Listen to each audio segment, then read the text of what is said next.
औज़ुबिल्लाहिमिनश्शैतानिर्रजीम बिस्मिल्लाहिर्रहमानिर्रहीम।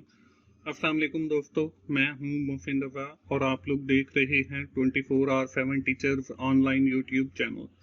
दोस्तों, क्लास चल रही है हमारी बिजनेस मैथमेटिक्स एंड स्टैटिस्टिक्स की। दोस्तों, आज की क्लास हमारी 18 है और हम लोग एक नया टॉपिक शुरू करने जा रहे हैं जिसका नाम है फाइनेंशियल एनालिसिस। दोस्तों, इस फाइनेंशियल एनालिसिस के अंदर हम मुख्तलिफ टॉपिक्स को कवर अप करेंगे, लेकिन हम with the help of example जो हम अपनी एक्सेल 2021 के अंदर परफॉर्म करेंगे उनकी मदद से ये हम चैप्टर कवर करेंगे। चलिए दोस्तों, आज की क्लास शुरू करते हैं। आज की क्लास शुरू करने से पहले एक बार हम क्विकली ओवरव्यू ले लेते हैं कि हमने अपनी पिछली क्लास के अंदर क्या पढ़ा था। दोस्तों, पिछली क्लास के अंदर हम लोगों ने बात की थी डिस्काउंट की। हम लोगों ने मुख्तलिफ टाइप्स के डिस्काउंट की बात की थी और उसमें देखा था कि हमारे पास कौन कौन से डिस्काउंट अवेलेबल हैं, जिसमें हमने ट्रेड डिस्काउंट को देखा। ट्रेड डिस्काउंट के साथ हम लोगों ने कैश डिस्काउंट को देखा। कैश डिस्काउंट के साथ हम लोगों ने सीजनल डिस्काउंट को देखा। मैंने एग्जांपल्स के थ्रू आपको इनकी कैलकुलेशंस भी सिखाई। दोस्तों, आज की क्लास जैसे मैंने आपको बताया कि हम एक नया मॉड्यूल शुरू करने जा रहे हैं जिसका नाम है फाइनेंशियल एनालिसिस। इसके अंदर हम देखेंगे हम कॉस्ट को कैसे एस्टिमेट करते हैं, रेवेन्यू को कैसे एस्टिमेट करते हैं, हम कैसे कॉस्ट को फोरकास्ट करते हैं, कैसे रेवेन्यू को फोरकास्ट करते हैं, नेट कैश फ्लो क्या होता है, बेनिफिट ऑफ कॉस्ट एनालिसिस को हम देखेंगे, इंटरनल रेट ऑफ रिटर्न को देखेंगे, ब्रेक इवन पॉइंट्स को या ब्रेक इवन एनालिसिस करेंगे। और ये सारे हम करने वाले हैं with the help of Excel functions. और एक्सेल के लिए हम एक्सेल 2021 के अंदर ये फंक्शंस परफॉर्म करेंगे। आज की क्लास में हम डेप्रिसिएशन के बात करेंगे और डेप्रिसिएशन के लिए एक्सेल के अंदर हमारे पास कौन कौन से फंक्शंस अवेलेबल हैं, ना सिर्फ उनको देखेंगे बल्कि with the help of example, बल्कि एक्सेल 2021 के ऊपर वो फंक्शंस मैं आपको परफॉर्म करके भी दिखाऊंगा। तो चलिए दोस्तों, हम एक्सेल का पहला जो फंक्शन है उसको देखने के साथ हम लोग अपना जो मॉड्यूल है प्रोजेक्ट फाइनेंशियल एनालिसिस उसको शुरू करते हैं। प्रोजेक्ट फाइनेंशियल एनालिसिस के अंदर हम लोग cost estimate, revenue estimate, forecast करेंगे।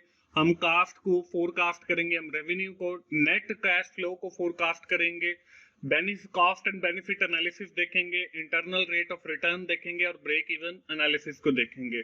हम लोग आज की क्लास में शुरू करने जा रहे हैं सबसे पहले जो है कॉस्ट को जो हम एस्टिमेट करेंगे या रेवेन्यू को कैसे एस्टिमेट करेंगे या फोरकास्ट करेंगे, उसके लिए हम लोग पहले शुरू करने जा रहे हैं डेप्रिसिएशन। डेप्रिसिएशन का हमारे पास जो एक्सेल 2021 के अंदर पहला फंक्शन अवेलेबल है जिसको हम अमोर्टिगर फंक्शंस के नाम से जानते हैं। अब इवेयर फंक्शन करता क्या है? The Excel amordegrc function return the depreciation for each accounting period by using the depreciation coefficient. This function is provided for French accounting system. Depreciation is prorated based on date and asset is purchased in the first period. हम ये depreciation निकालेंगे जब से हमने उस assets को purchase किया है फॉर द फर्स्ट पीरियड, वहां से हम निकालेंगे। इसका जो सिंटैक्स है एक्सेल के अंदर लिखने का वो है, हम अमोर्टिगर फंक्शन लगाएंगे और उसके साथ हमें कॉस्ट एंटर करनी पड़ेगी, डेट ऑफ परचेज एंटर करनी पड़ेगी, जिस डेट को हमने एसेट परचेज किया है, फर्स्ट पीरियड एंटर करना पड़ेगा, सैलरीड वैल्यू जिस वैल्यू के ऊपर हमारा ये asset after completing the useful life of that asset जितने का वो होगा उसको हम सैलरीड वैल्यू कहते हैं। सैलरीड वैल्यू एंटर करेंगे, पीरियड एंटर करेंगे और रेट एंटर करेंगे और बेसिस एंटर करेंगे।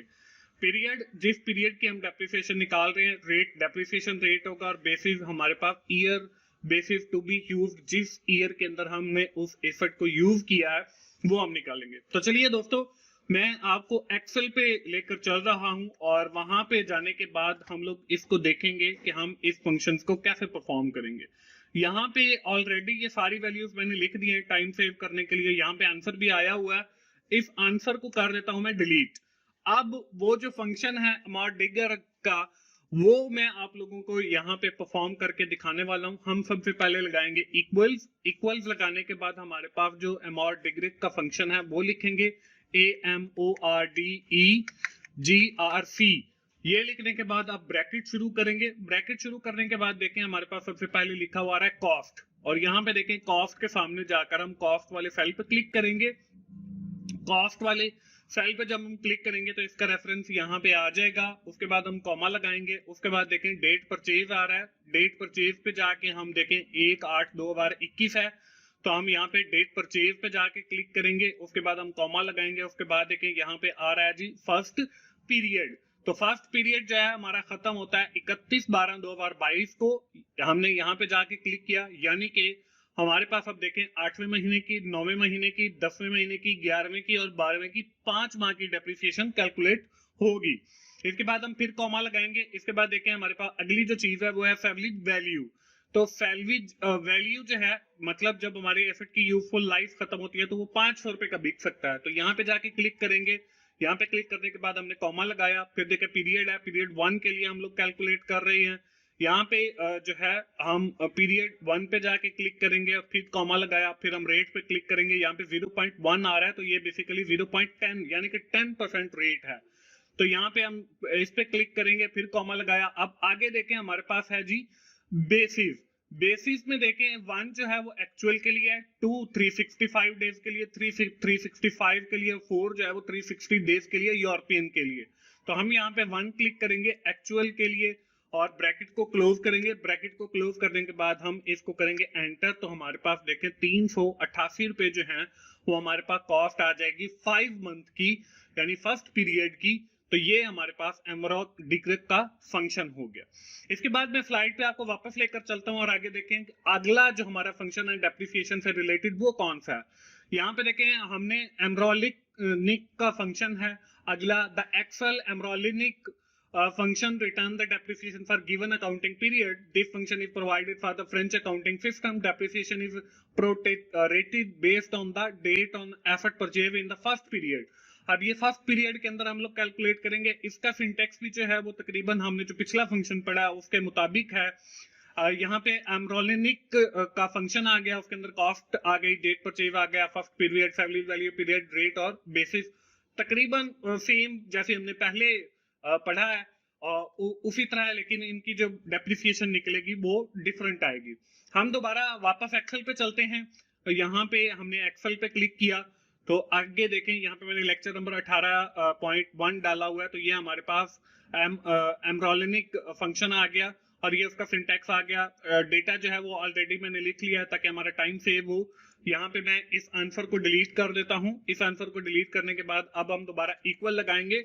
मैं आपको बताता चलूं कि आपने जो भी फंक्शन लिखना हो एक्सेल के अंदर 2021 के अंदर या किसी भी 19 के अंदर या 16 के अंदर, तो आपने ये इक्वल साइन जो है वो पहले लाजमी लगाना है। इसके बाद हमने फंक्शन का नाम लिखा AMORLINC एमरोलिनिक और ब्रैकेट शुरू की। अब देखें कॉस्ट आ गई, हमने जाके कॉस्ट पे क्लिक किया, आगे कॉमा आ गया, फिर हमने डेट परचेज पे क्लिक किया, फिर आगे हमने फर्स्ट पीरियड 31/12/2022 को खत्म हो रहा है उस पर क्लिक किया, फिर सैलरी वैल्यू 500 आ गई उस पर क्लिक किया, फिर पीरियड 1 आ गया उस पर क्लिक किया, फिर हमारा रेट आ गया 10% उस पर क्लिक किया, फिर बेसिस है हमारे पास 1 आ गया उस पर क्लिक किया और ब्रैकेट बंद की। ब्रैकेट बंद करने के बाद हमने एंटर किया तो 240 जो है वो हमारे पास जवाब आ गया। अब देखिए इन दोनों जो फंक्शंस हैं, चाहे हमारे पास ये देखें एमोर डिग्रिक का फंक्शन है या एमरोलिनिक का फंक्शन है, ये हमारे जो दोनों आंसर हैं, यहाँ पर हमारे पास 388 आया और यहाँ पर 240 आ गया। तो ये दोनों जो फंक्शंस हैं ये डिफरेंट डेप्रिसिएशन आपको प्रोवाइड करते हैं। हम वापस अपनी पावर पॉइंट की स्लाइड पे चलेंगे और आगे देखेंगे कि हमारे पास कौन से और फंक्शंस अवेलेबल हैं डेप्रिसिएशन के लिए। DB एंड DDB फंक्शन हमारे पास अवेलेबल है। DB is used for fixed declining balance method के लिए हम लोग यूज करते हैं डेप्रिसिएशन के लिए, और DDB जो है वो हम यूज करते हैं डबल डिक्लाइन बैलेंस मेथड के लिए। अब इन दोनों फंक्शंस में देखें ये करते क्या हैं। DDB फंक्शन है return the depreciation of an asset for the specific period using the fixed declining balance method. ये बात हम पहले भी कर चुके हैं, इसका सिंटेक्स आपको सामने नजर आ रहा है। DB जो है ये हमारा डिक्लाइन बैलेंस आ जाता है इसका नाम, और कॉस्ट आ गई, salvage value, life useful life of asset, period आ गया, कितने पीरियड्स की निकाल रहे हैं और मंथ कितने मंथ्स की हम निकाल रहे हैं। इसके बाद ये आगे उसके एब्रीवेशंस आ गए। उसके बाद हमारा जो अगला फंक्शन है वो है DDB फंक्शन। अब ये DDB फंक्शन जो है ये डबल डिक्लाइन बैलेंस मेथड के जरिए हम लोग जो है डेप्रिसिएशन कैलकुलेट करते हैं। यहाँ पे लिखा भी हुआ है return the depreciation of an asset for the specific period using the double decline balance method or some other method you specify. और इसका जो सिंटैक्स है वो भी हमें नजर आ रहा है कि डी बी और कॉस्ट आ गई, सेवरेज वैल्यू, लाइफ पीरियड और फैक्टर, और आगे उसके एब्रीविएशंस आ गए।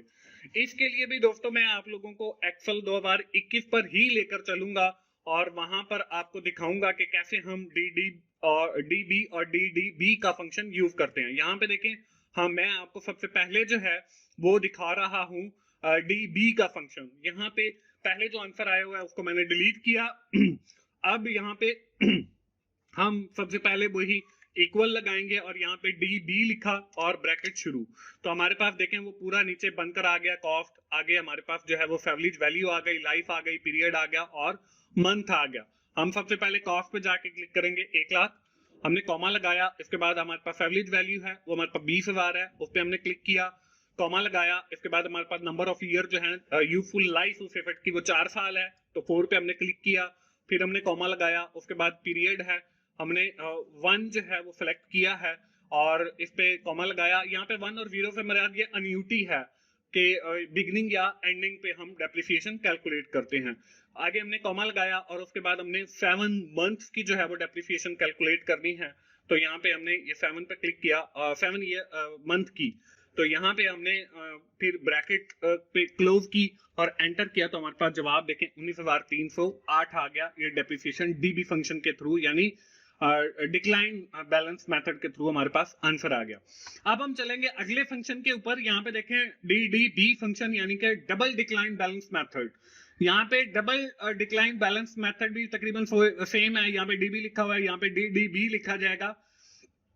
यहाँ पे डी बी के लिए हम यहाँ पे क्लिक किया और यहाँ पे डी बी लिखा और हमने ब्रैकेट शुरू की। देखें सबसे पहले कॉस्ट है वही 1 लाख है, हमने फिर कॉमा लगाया, सेवरेज वैल्यू 20,000 आ गई, कॉमा लगाया, लाइफ आ गई 4 ईयर, फिर कॉमा लगाया, पीरियड आ गया 1, हमने फिर कॉमा लगाया और फैक्टर जो है यहाँ पे हमने 7 मंथ हमने किया और सिर्फ डीबी और डी बी के अंदर उसमें लास्ट में हमारे पास मंथ है और यहाँ पे फैक्टर है। तो यहाँ पे हमने ब्रैकेट बंद की, एंटर किया, तो हमारे पास देखें 80,000 जो है वो हमारे पास डेप्रिसिएशन आ गई। और ये देखें अगर हम वापस जाते हैं डी बी फंक्शन पर तो 19,308 है और यहाँ पर आते हैं तो ये हमारे पास 80,000 है। तो ये दोनों के अंदर बेसिकली फर्क आ जाएगा। तो दोस्तों ये थी हमारी आज की क्लास जिसके अंदर हमने डेप्रिसिएशन से रिलेटेड जो मुख्तलिफ फंक्शंस थे उनको देखा और मैंने आपको एक्सेल के अंदर ये कैसे परफॉर्म किए जाते हैं इस बारे में बताया। हम एक बार क्विकली जो है इन फंक्शंस को समराइज भी करते हैं। हमने एमओर डिग्रिक का फंक्शन देखा, एमओर लेनिक का फंक्शन देखा, हमने डीबी का फंक्शन देखा, हमने डीबी फंक्शन का देखा और एक्सेल के अंदर मैंने आपको ये कैसे परफॉर्म किए जाते हैं वो भी मैंने आपको करके दिखाया। इंशाल्लाह आइंदा आने वाली क्लास के अंदर हम नेट कैश फ्लो या कॉस्ट बेनिफिट एनालिसिस के हवाले से या इंटरनल रेट ऑफ रिटर्न के हवाले से बात करेंगे और उस वक्त तक के लिए मुझे इजाजत दीजिए। दोस्तों आज की क्लास हम यहीं पे खत्म करते हैं। आप इन फंक्शंस की ज्यादा से ज्यादा प्रैक्टिस कीजिए। आपके इम्तिहान के अंदर जो है इन फंक्शन से रिलेटेड एमसीक्यूज वगैरह आते हैं, ये फंक्शंस परफॉर्म करने नहीं आते। तो हम आज की क्लास यहीं पे वाइंड अप करते हैं और आखिर में यही कहूंगा कि अगर आपको मेरी वीडियो अच्छी लग रही है तो आप उन्हें लाइक कीजिए, अपने दोस्तों के साथ जरूर शेयर कीजिए जिनका ये सब्जेक्ट है ताकि उनको भी फायदा हो। कमेंट कीजिए अगर आपको कुछ समझ नहीं आया और मेरा चैनल 24/7 टीचर्स ऑनलाइन सब्सक्राइब कीजिए ताकि मेरी हर आने वाली वीडियो आप लोगों तक पहुंच सके और हम मुझसे सीख सकें। दोस्तों मिलते हैं अगली बिजनेस मैथमेटिक्स की क्लास में, उस वक्त तक के लिए अल्लाह हाफिज।